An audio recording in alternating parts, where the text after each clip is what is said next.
When I was dragged off the tall building along with Tanya, my final thought was that if there was another life, I would never give her any chance to cross social classes again. Just as that thought crossed my mind, right before I hit the ground and died, I suddenly heard an ecstatic female voice shouting in my ear, "Nora, did you know? The organizers of the jewelry design competition just announced the prizes. If I manage to get into the top 3, I'll receive a direct offer from Johnson Jewelry."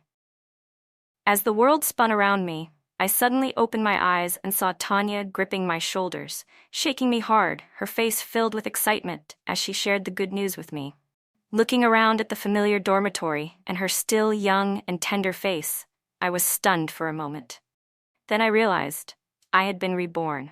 Joy shot straight up to my head, but very quickly, it was engulfed by the raging flames of hatred. I suppressed the impulse to kill her on the spot, curled my lips into a smile, and said, "Really? Then let me congratulate you in advance. With your ability, getting into the top 3 shouldn't be a problem at all." In her euphoric state, Tanya didn't notice anything unusual about me. She completely abandoned her previous humility, accepting my congratulations openly, a trace of pride flashing across her eyes, though she quickly hid it away. She restrained the excitement on her face and shifted into an affectionate, heartfelt mode. "Nora, the luckiest thing that ever happened to me at this university was meeting you. I consider you my best friend. For this design competition's final, I want to invite you to come and watch me compete, to witness the very first glorious moment of my life together with me." She looked at me with earnest, sincere eyes, and the words she spoke could almost move someone to tears. If the blood-deep grudge from my past life hadn't been carved into my soul, I really might have believed her once again. Under her expectant gaze, I nodded and said, "Of course, I will definitely be there." Not only would I attend, I would dress to the nines, to celebrate her impending fall from grace. Tanya, the campus beauty of a university, was the very embodiment of the beautiful, strong, and tragic archetype, a symbol of inspirational success.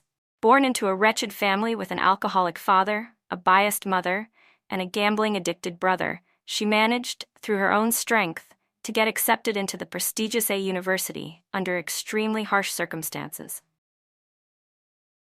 I first met her when she was being harassed by her parents, who had traveled a long distance to find her. Out of kindness, I helped her out of that situation, and by coincidence, ended up being assigned to the same dorm as her. Through our daily interactions, our bond gradually deepened. After learning about her tragic background, I anonymously funded her education all the way from college until she was about to graduate from her master's program. Near graduation, she entered a jewelry design competition hosted by the Johnson Group. Anyone who placed in the top 3 would be offered a job directly with Johnson Jewelry. However, her brother, burdened by a mountain of gambling debts, planned to drag her back home and marry her off in exchange for dowry money to pay off what he owed. On the day of the competition finals, he sneaked backstage and attempted to swap out Tanya's USB drive containing her competition designs.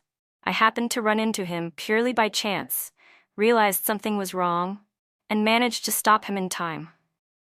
Later, without any surprise, Tanya won first place in the competition and smoothly entered Johnson Jewelry with $1 million annual salary, finally severing herself from her blood-sucking family. Over the next few years, with me quietly paving the way for her behind the scenes, she easily broke into the upper-class social circles, became a favorite among wealthy socialites, and rose to the ranks of top jewelry designers, successfully completing her leap into a higher social class. Tanya used to say, "Nora, meeting you was the greatest blessing of my life. You are my guardian angel." But how did she repay me? When my grandmother, who had immigrated abroad, fell seriously ill, I had to travel frequently between 2 countries. Worried about my young daughter, I entrusted her to Tanya to watch over. Yet she used that opportunity to seduce my husband. On one occasion, my husband took our daughter on a trip to Thailand, and Tanya happened to, coincidentally, be on a business trip there too. During the trip, my daughter accidentally discovered their affair. To prevent her from telling me the truth, Tanya went so far as to arrange for someone to have my daughter kidnapped and trafficked to northern Myanmar. When the incident came to light, heartbroken, I confronted her. You watched Yin Yin grow up. Other than me, the person she trusted most was you. How could you be so heartless? Facing the grief and fury of a mother who had just lost her daughter, Tanya showed not the slightest bit of guilt or remorse, not even a shred. Instead, she self-righteously said she had a congenital heart defect anyway. Living would only mean endless suffering. Wouldn't it be better for her to be freed early? This way, you wouldn't have to be forcibly tied to Jason anymore, and I could finally be with him, just as we were meant to be. Isn't that something to be happy about? I couldn't comprehend how she could say something so cold and cruel. Rage surged uncontrollably inside me, and I dragged Tanya with me as we plunged from the tall building, determined to take her down with me. But was that really enough to avenge my daughter? No.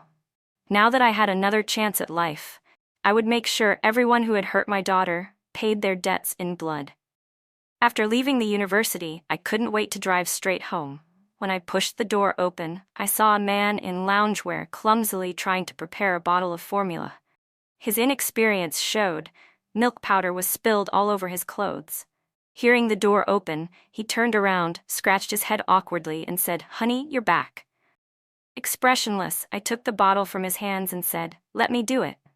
I washed, sterilized, and prepared the formula in one seamless motion. Jason followed me step by step, clearly flustered. Seeing the dark look on my face the entire time, he nervously tugged at my sleeve, trying to coax me. "Honey, don't be mad. I'll get better at it, I promise." Before he could even finish his sentence, I jerked away violently, as if he were something filthy I couldn't bear to touch. Jason froze on the spot, his outstretched hand awkwardly retracting, his dark eyes filling with guilt and panic. He looked so pitiful that it was almost laughable. This was the first year of our marriage. Back then, he still loved me deeply. In the past, I never would have had the heart to treat him like this. But now, I had returned from the future. If I hadn't lived through it myself, I wouldn't have believed that a love once so strong could end in complete destruction, in mutual betrayal and bloodshed. Until eventually, he even allowed his mistress to kill his wife and daughter just to set himself free. The longer I stayed silent, the more anxious Jason became. In this relationship, he had always been the one at the bottom, living in constant fear that I might abandon him at any moment. Even the smallest unconscious gesture from me could shake his entire world. In my previous life, I had carefully protected him, but now, he was my weapon of revenge. After a long pause, I finally snapped out of my thoughts and shook my head. "It's nothing. I'm just tired." "Is it something at work?" he asked tentatively. Hearing him say that, I went along with it and said, "I made a bad decision. There's a financial crisis. If no new funds come in within a week, Johnson Jewelry might go bankrupt." By the end of the sentence, I was nearly crying. Jason secretly breathed a sigh of relief, then carefully pulled me into his arms. "Don't worry, I'll figure something out for you." True to his word, within a week, he handed me a bank card. "Honey, I sold everything I had under my name. I managed to gather this much. I hope it helps." "You're the best," I said, forcing down the nausea rising in my chest as I kissed him, pretending to be moved. Just in time for the jewelry competition finals, I decided to invite Jason to attend with me, to thank him for his timely support. He was naturally thrilled. After all, ever since we started dating and got married, I rarely brought him along to public events. Just like in my past life, I first went backstage to find Tanya. As I reached the entrance to the lounge, someone suddenly dashed out in a panic and bumped into me. Instead of apologizing, the person kept his head down and hurried away.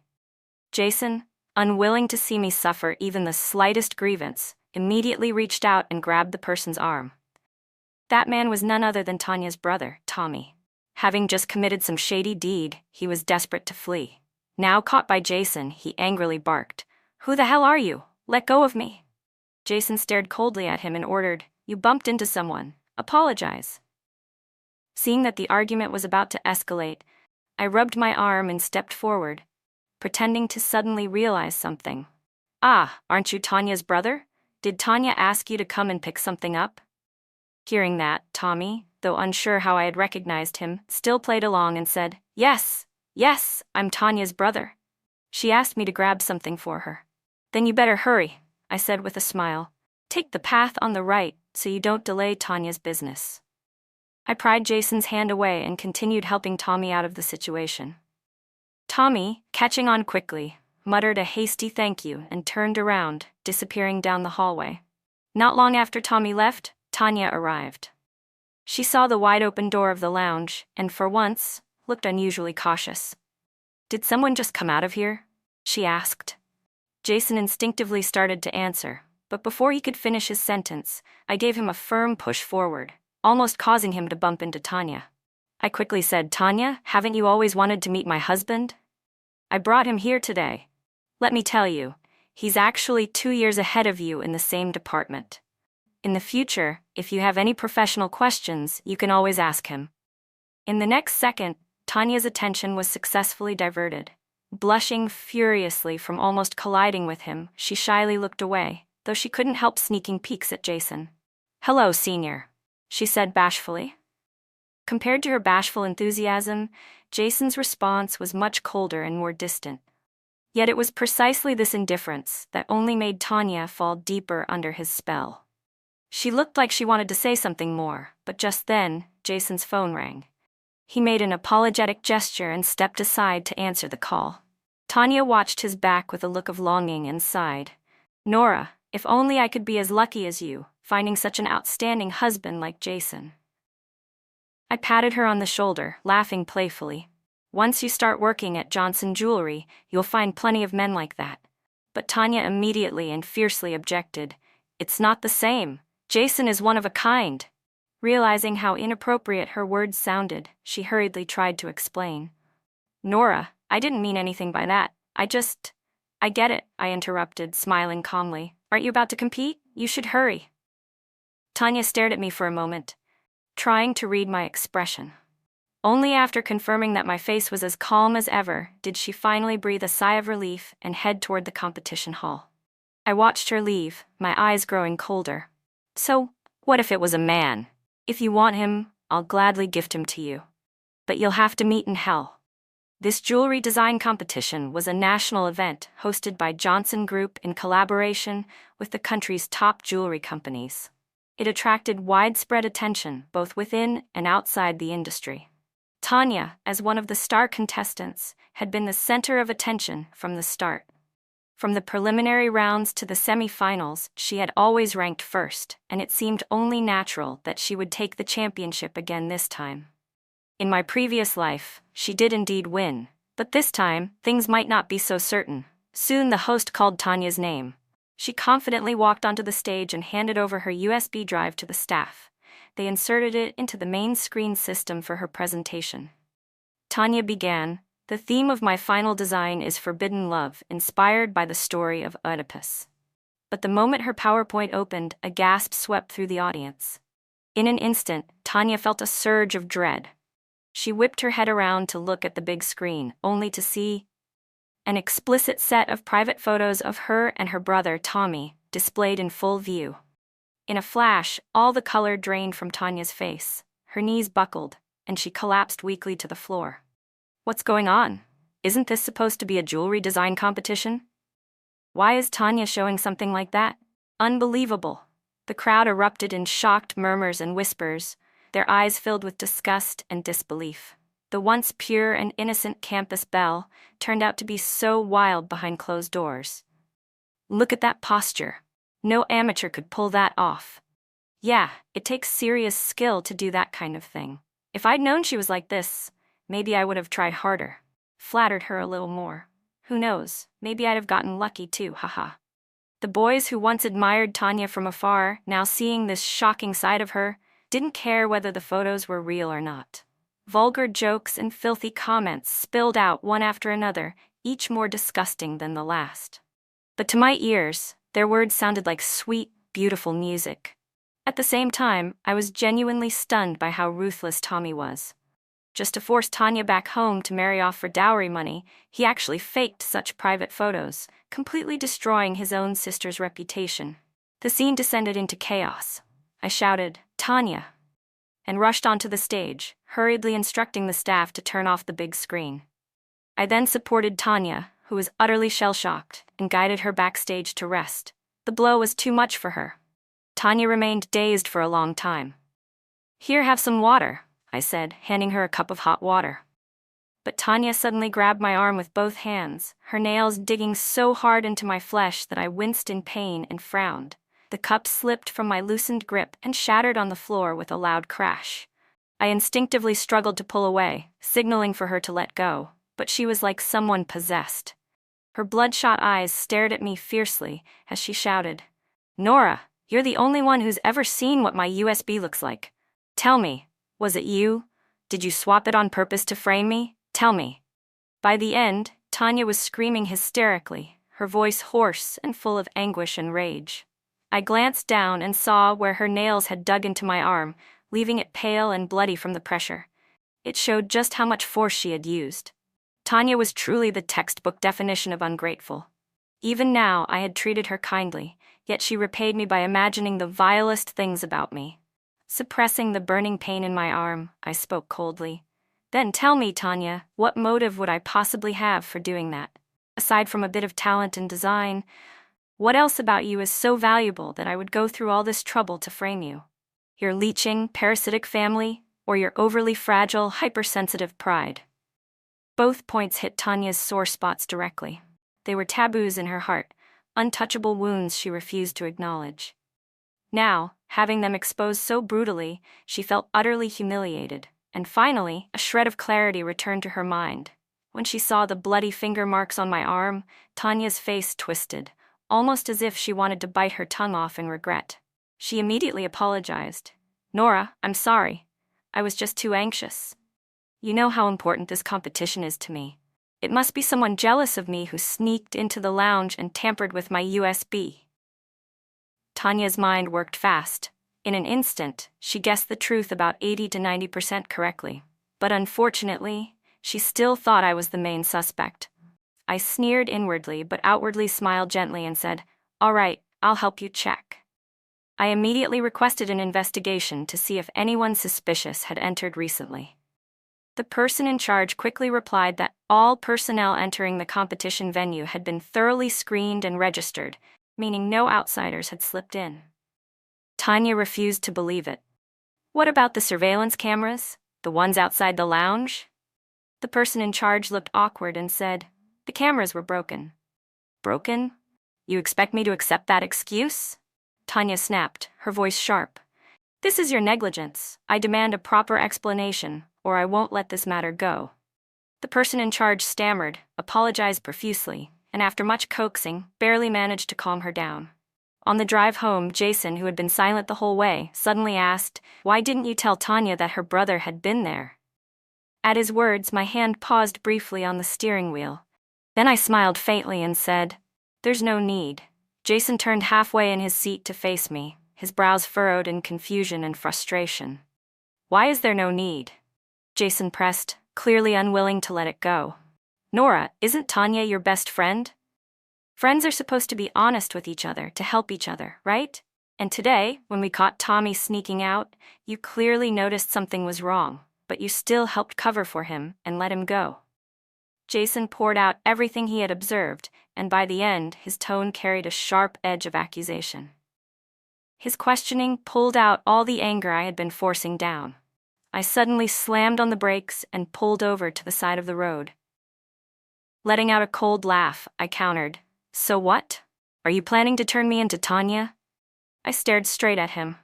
"Jason, I don't owe anyone an explanation for what I do. Either keep your mouth shut and stand firmly by my side, or get out. I won't tolerate being interrogated like a criminal." With that, I hit the unlock button and icily ordered, "Get out." After forcing him out of the car, I stomped on the gas pedal. The car sped off like a bullet, the world outside the window becoming a blur. As the scenery flashed past, memories from my previous life also raced through my mind. Maybe it was because Jason and I had loved each other too fiercely in the beginning. By the end, we had exhausted every last bit of our affection, until nothing was left but exhaustion and disgust. Our values, personalities, and ways of handling things were fundamentally different. It didn't show during peaceful times, but once a problem arose, our conflicts exploded in the most extreme and ugly ways, just like today. Jason had once said to me, countless times, Nora, I really hate how cold, forceful, and unfeeling you are. He constantly condemned me, yet in the end, wasn't it him who stood by silently, doing nothing, while Tanya orchestrated the kidnapping of my daughter? Jason had sensed Tanya's intentions early on, but pretended not to notice, causing us to miss the best chance to save our child. In the end, my daughter died tragically in northern Myanmar. Once my daughter was gone, all ties between Jason and me were neatly severed, clean and convenient. His so-called justice, his so-called righteousness, only existed when it didn't threaten his own interests. Isn't that right? I hated Tanya, but I hated Jason even more. From this moment on, I couldn't even fake civility with him. I would make sure he was destroyed, completely, utterly destroyed. Although the scandal during the jewelry competition finals left room for doubt, it didn't stop the public from gleefully gossiping about it. Tanya, terrified of facing people's judgmental stares, locked herself away in the dorm, refusing to step out even once. But that day, her brother Tommy came to her dorm building and made a huge scene. Standing downstairs with a loudspeaker, he shouted, Tanya, our family took you in so you could be my child bride and carry on the family line. You were supposed to marry me and have my kids when you turned 18. You begged to go to college, and I let you, but the deal was, you'd have my child first. And what did you do? After the college entrance exams, you seduced me every way you could, tricked me out of all our family's money, and then disappeared for 7 years. As Tanya came downstairs, she saw Tommy standing there, shamelessly broadcasting his lies to the entire crowd. His disgusting words practically confirmed the rumors sparked by the scandalous photos, satisfying everyone's morbid curiosity. Tanya was so furious she almost fainted on the spot. She rushed forward, trying to grab the loudspeaker from him, hissing, What nonsense are you spouting? We're siblings. Tommy easily dodged her, curling his lips into a sneer. And whose fault is that? If you had just listened and married Fat Hank, none of this would have happened. Fat Hank was Tommy's loan shark. Previously, Tommy had fallen for Hank's sweet talk and racked up over $1 million in gambling debts. Hank had threatened to break Tommy's hands and feet if he didn't pay up within 3 months. But he had also made Tommy an offer.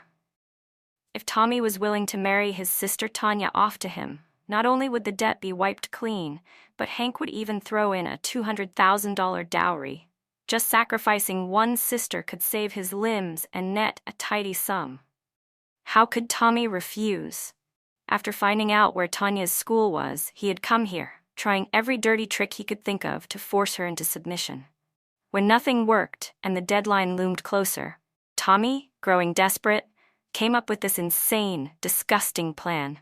Crude, yes, but effective, wasn't it?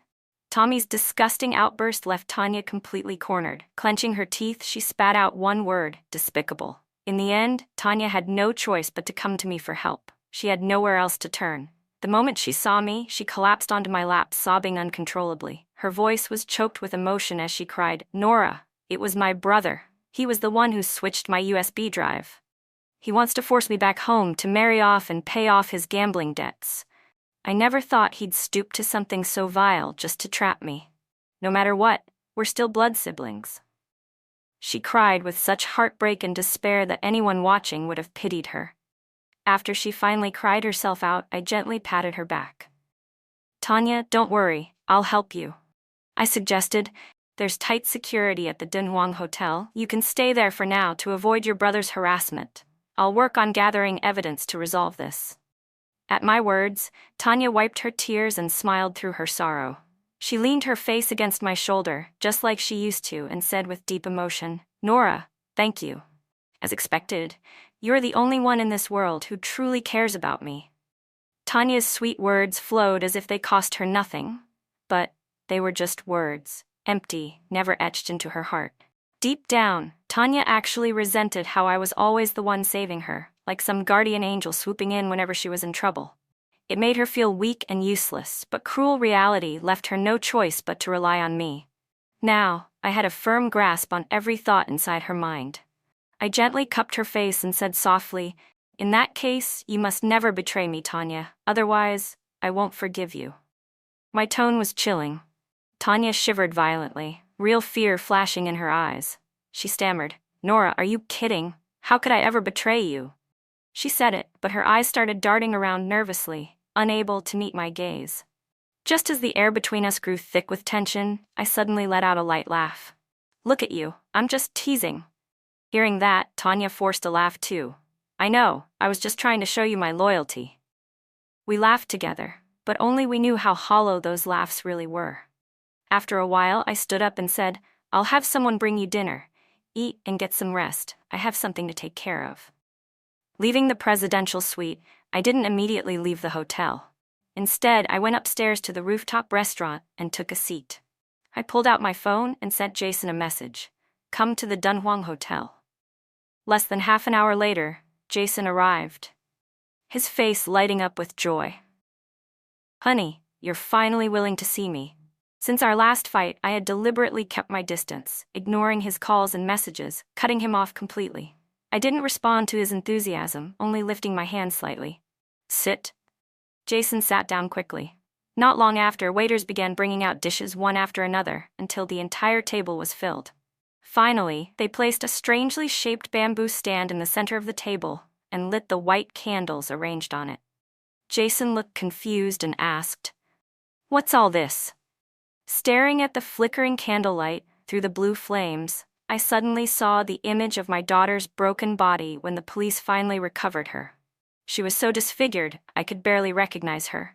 At the time, I had screamed and cried so hard that I nearly passed out. Jason, on the other hand, stood beside me expressionless, silently smoking a cigarette. When he finished, he coldly stubbed it out in a trash can and said, Burn her quickly. It's disgusting. His voice was so detached, so indifferent, as if it wasn't his own daughter who had died. Honey? Jason called again, seeing that I hadn't responded for a long time. His voice was tentative, filled with concern. I snapped back to reality and met his worried gaze. Smiling faintly, I answered, A candlelight dinner. Then I stood up and personally poured him a glass of red wine. As I handed him the glass, I asked softly, Jason, if one day someone hurt our daughter, what would you do? Jason's fist slammed heavily onto the table with a loud thud. The plates and dishes on the table clattered loudly as Jason slammed his fist down, his voice filled with rage. Of course not. If anyone dared hurt our daughter, I would tear them apart, limb by limb. Hearing that, I smiled faintly and said, Good. You said it yourself. The atmosphere between us eased up after that. I kept pouring him glass after glass of wine, and before long, Jason was completely drunk, collapsing onto the table with a loud thud. Just at that moment, the manager of the Dunhuang Hotel walked over quietly. He leaned in close and whispered into my ear, Miss Jiang, Miss Tanya has fallen asleep. I nodded, then glanced at the thoroughly inebriated Jason. Take him over there, I ordered calmly. The next morning, Tanya woke up groggily. Every muscle in her body ached, and there was a sharp, tearing pain between her legs, as if she had been run over by a truck. She wasn't naive. She knew exactly what that pain meant. Gritting her teeth, Tanya grabbed the bedside lamp and glared venomously at the man whose back was turned to her. She was ready to smash his skull in the moment he moved. But when the man turned around, revealing half of his handsome face, Tanya's anger turned into stunned joy. Jason, she cried out. Jason woke with a start at her shout. When he opened his eyes and saw Tanya lying beside him, he froze completely. Why are you here? Following his gaze, Tanya looked down at herself. Her exposed collarbone and chest were covered in red marks, proof of how intense last night had been. Her cheeks instantly flushed crimson. Lowering her eyes in embarrassment, she whispered, Jason, let's pretend none of this ever happened, okay? If you dare breathe a word about it, I'll never forgive you. Jason hurriedly wiped away the traces left on his body, pulling on his clothes as fast as he could, practically fleeing. The flicker of hope Tanya had felt just moments earlier was snuffed out completely. She clenched her fists in frustration, a cold sneer rising at the corners of her mouth. At the same time, a heavy sense of unease weighed down Jason's heart. He couldn't shake the feeling that something terrible was about to happen. His hand trembled slightly as he grabbed the doorknob, and sure enough, the moment he opened the door and saw me standing there, that ominous feeling exploded. Baby, he said weakly. I slowly raised my head, the corners of my lips curling into a faint, cold smile. Jason's forced calm shattered instantly. He reached out instinctively to grab my hand. Honey, listen, I can explain. Before he could even touch me, I shoved him away mercilessly. I strode straight into the room, and behind me, a swarm of reporters poured in.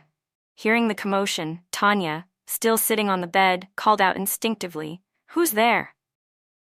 Before she could even react, there was a sharp crack. A resounding slap landed across Tanya's face. She raised her head in shock, about to yell at me, but I was faster. My expression turned cold and mournful, my eyes shining with the pain of betrayal. "Tanya," I said, my voice trembling with righteous fury, "I treated you as my best friend. I brought you here out of kindness to help you escape your brother. And you repay me by sleeping with my husband?" The anguish and rage of 2 lifetimes burst out of me like a dam breaking. I couldn't hold it back any longer. I slapped her again, harder this time. "You filthy whore," I spat through gritted teeth. "You can't even hold on to the most basic shred of morality. No wonder you were capable of committing incest with your own brother." Tanya clutched her burning cheek, her eyes wide with disbelief. "You're lying, it's not." But I didn't give her a chance to explain. Without another word, I turned and strode out the door. "Nora Jiang, stop right there!" Tanya screamed, scrambling off the bed. "Explain yourself." But before she could catch up to me, she was surrounded by the horde of reporters. "Miss Tanya, did you orchestrate this whole scandal?" Caught in the flashing lights and microphones, Tanya was once again thrust into the center of a public storm. If people had been willing to believe that the first scandal was a setup, then this time, caught red-handed by dozens of reporters, there was no saving her reputation. After being caught seducing her best friend's husband, Tanya's reputation was completely ruined. There was no way she could wash this stain away, even if she jumped into the Yellow River. Very quickly, trending topics exploded online. Campus belle turned wild, jewelry design prodigy caught faking credentials, and many more. Tanya was utterly destroyed. Even our alma mater, a university, was dragged down with her. To calm public outrage, the university's administration made a unanimous decision: Tanya would be expelled. The day the announcement came out, Tanya lost her mind. She was so close. Just a little bit more, and she would have graduated with her master's degree, stepping into a brilliant, promising future. But now it was all gone in an instant. The blow came too suddenly, too fiercely. Tanya couldn't handle it. In her despair, she jumped out of a window. Luckily, a canopy below broke her fall slightly, and she barely survived. When she was rushed to the hospital, I received a call. "Hello, is this Miss Nora Jiang?" the nurse asked. "Yes. What's the matter?" I replied, sensing something was wrong. The nurse explained, "It's like this. Your friend, Miss Tanya, attempted suicide. She had listed you as her emergency contact. If you're available, could you please come to the hospital?" After the call ended, I sat frozen for a long time. I vaguely remembered. It was during the summer break of our junior year when Tanya was interning out of state and got into a car accident. In a moment of panic, she had called me. She had said then, "Nora, even though I have parents and a brother, none of them are as reliable as you."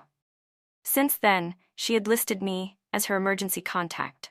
Every time something happened, I was the first to rush to her side. Thinking back on it now, it was truly ironic. How could someone hate you so deeply, yet still pretend to cherish you so sweetly? When I arrived at the hospital, Tanya had already passed the critical stage. But the moment she saw me, her eyes filled with raw hatred. She screamed, "Nora Jian, what the hell are you doing here? Get out!" Her entire body radiated rejection and resentment toward me. Seeing that, a thought flickered through my mind. I took a few steps closer to her hospital bed, looked down at her, and said coldly, "What else? Of course I came to see your downfall. Tanya, you spent over a decade putting on a pitiful act in front of me. Finally climbed to the top, stole my husband, and murdered my daughter. And now? You woke up only to find everything gone. Not a good feeling, is it?" At my words, Tanya's face stiffened for a split second before twisting with hatred. She glared at me and spat viciously. "Don't get cocky, Norajan. If I could come back, Jason can too. He'll come and save me. Once he knows what you did to me, he'll never forgive you." My heart skipped a beat. So Tanya had been reborn too. But that was fine. It was even better. Having once tasted the heights of success, falling into despair would hurt her that much more this time. Facing Tanya's guarded, hateful stare, I smiled and said, "Don't count on Jason coming to save you. I won't give you that chance."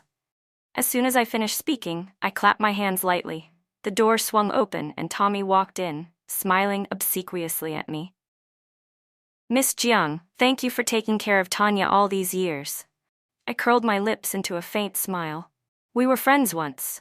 No need to thank me," I added meaningfully. "But Tanya's been through a terrible blow this time. Once you get back home, you should help her find a good man to marry. Once she has a husband and children, she'll have something to hold on to. She won't have time for reckless thoughts." My words struck right at the core of Tommy's desires. His face lit up with excitement as he agreed repeatedly. Before leaving, I turned back to Tanya, flashing a bright, cheerful smile. "Wishing you a lifetime of happiness." The next day, Tanya and Tommy boarded my private jet and were flown back to their hometown. By then, there were only a few days left before Tommy's deadline with Fat Hank. Tommy wasted no time delivering Tanya back to their hometown. Having finally secured his beauty, Fat Hank couldn't wait any longer. That very night, he tried to force Tanya into consummating their so-called marriage, but Tanya fought back with everything she had. Seizing an unguarded moment, she bit him, almost severing his most vital part. Fat Hank was enraged. Whatever faint tenderness he might have once had evaporated completely. From that night on, Tanya's life turned into a hell of beatings. Small ones every 3 days, savage ones every 5. Meanwhile, I kept a close eye on Jason. Just as Tanya had said, if I could be reborn, so could he. To be fair, Jason was an extremely extreme person. When he loved you, he could pamper you to the heavens, humble himself without limit. But once that love was gone, he would strip everything away without hesitation, throwing you into hell with brutal coldness. I had already experienced his ruthlessness in my past life. This time around, I wouldn't give him any chance to strike back. Thus, I crushed him completely, destroying every person and every opportunity connected to him. Until one day, Jason stood before me, crying with grievance and despair, asking, "Nora, what did I do wrong to deserve this?" At that moment, he still loved me deeply. But I turned my face cold and heartless, pushing him into agony without mercy. "You want to know why?" I said, my voice as icy as death. "Go die, then you'll understand." And just like that, Jason really did go and try to die. As I had predicted, he was reborn too, but he botched his suicide. He went too far, and when they found him, he was already on the brink of death. In other words, Jason had just been reborn, and now he was dying again. I went to see him one last time. 2 lifetimes of memories and emotions tangled painfully inside me. But in the end, even after everything, a small part of me still chose love over hatred. Jason lay there, barely breathing, a ventilator mask over his face. Summoning the last of his strength, he moved his lips and whispered, "I'm sorry." It was rare to hear him apologize, but I couldn't accept it. The damage had been done. There was no forgiveness left. Jason saw the answer in my eyes, saw it clearly. His chest heaved a few times, his legs jerked straight, his eyes widened, and he died, full of regret, without peace.